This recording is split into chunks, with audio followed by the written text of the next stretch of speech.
So in this next video on creating the Inventor drawing, we're going to start adding some dimensions to the views.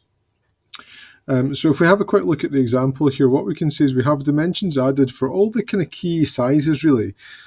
So mainly the overall height from the top to the very bottom, the height of the rocket boosters themselves, the height from the top to the bottom of the fin, the width of the rocket from side to side, the width of the individual fins, the diameter of the kind of widest part of the body, diameter of the rocket bits, and so on, even the thickness of the fins. Now, we would also want to add dimensions for the door, but because it's such a small part of the drawing, it would be very difficult to do that. So we would then usually add what we'd call a detail view, which is just a little bit of the drawing, but made at a larger scale. So you can say that this is a 2:1 scale rather than 1:2. So that basically means it's 4 times as big, more or less. That will be covered in another video, so we're just going to focus on adding the basic dimensions at the moment. And if we go to our rocket example, we want to just do this fairly systematically, I would say. So where we're going to go to use the dimension tool is the annotate option up at the top here. So if we go to the annotate tab, you'll find that we have a dimension tool. It's the first one up here. The shortcut for it is also D if you wanted to use that. It's your choice. And the dimension tool works in a couple of ways. One way it can work is if we, just for an example, if we click on a line and just drag, it will give us a dimension for that line. But for example, if we were trying to get the overall height of this, that's not much use because we don't want just the length of this particular straight line. We want the length from the top to the bottom. So another way we might do a dimension is to click on a line and then another line, and it will give us the distance between those 2 points. And if we don't have 2 lines to choose from, for example, if you're trying to measure from this bottom corner point to the top, there's not a line at the top here. So we can still do it, but what we need to do is grab a point. So we click here where we get that little green dot, and then right down at the bottom, again, another green dot. And if we move that out, what we should see is that gives us that dimension. And what we want to be aware of is the longer dimensions like this.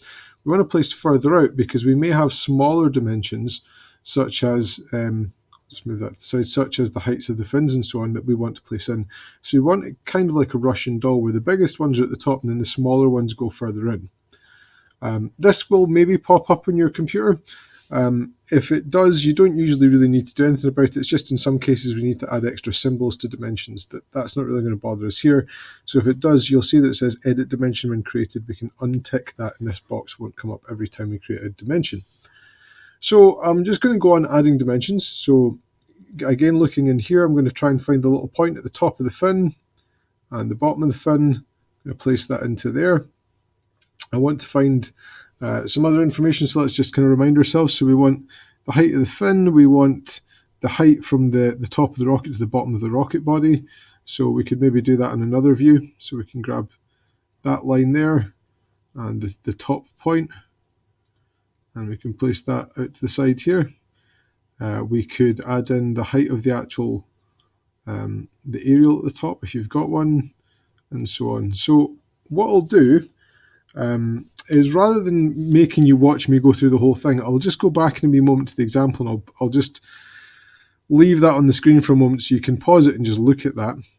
But what I did want to add is for smaller dimensions like the thickness of the fins, there's a wee tip I would offer.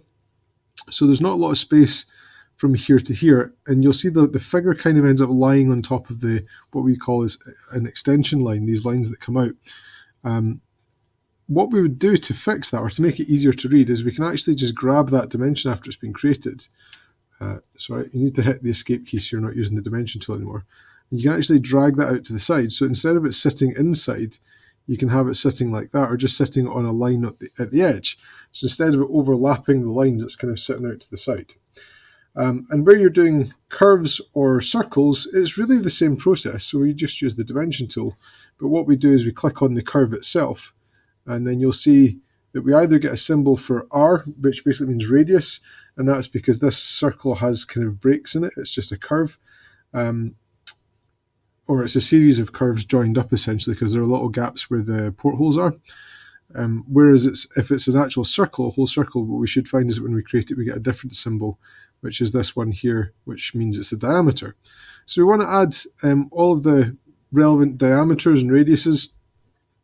really, as I say, all the different dimensions that we've got visible in this view here, so side to side of the rocket and so on. Like I say, I'll leave this up on the page just for a moment, just so you can see where the dimensions should all be placed, and you can kind of have a wee look at that in your own time, add your dimensions, and when you're happy, you can move on to the next video if you think you've got all your dimensions in.